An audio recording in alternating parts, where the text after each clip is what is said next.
to najkolektívnejší kontaktný šport. Vzniklo to v Anglicku v mestečku rugby.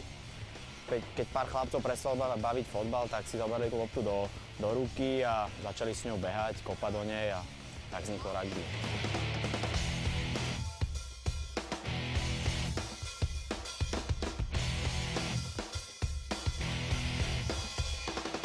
Rugby hraje 15 ľudí na ihrisku. Je to kontaktná hra, do ktorej treba zapojiť celé telo a rozum.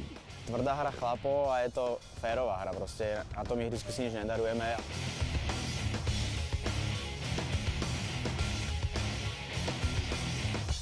Na Slovensku posledný klub zanikol začiatkom 60. rokov, odtedy sa tu nevyvíjala žiadna rugbyová činnosť. Tak sme sa do toho pustili a sme tu doteraz. Od roku 2005 funguje náš klub.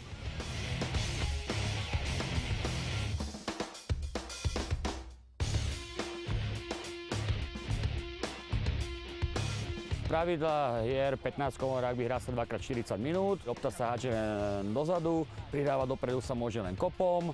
Každé položenie za bránkovú čiaru je za 5 bodov, potom následuje tzv. Kop na bránku, je za 2 body, alebo kop z ry, ktorý je za 3 body. U nás na Slovensku hráme 7-čkovú ligu, 15-kovú ešte nie.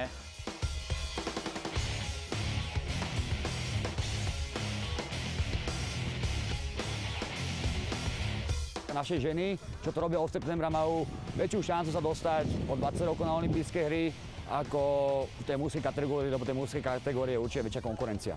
V roku 2016 v Rio de Janeiro už bude ako olympijský šport aj muži, aj ženy. V Trnave vznikol klub, v Košiciach sú 2 kluby, v Bardejove je záujem, ale je to všetko okrajový šport, takže je s tým problém.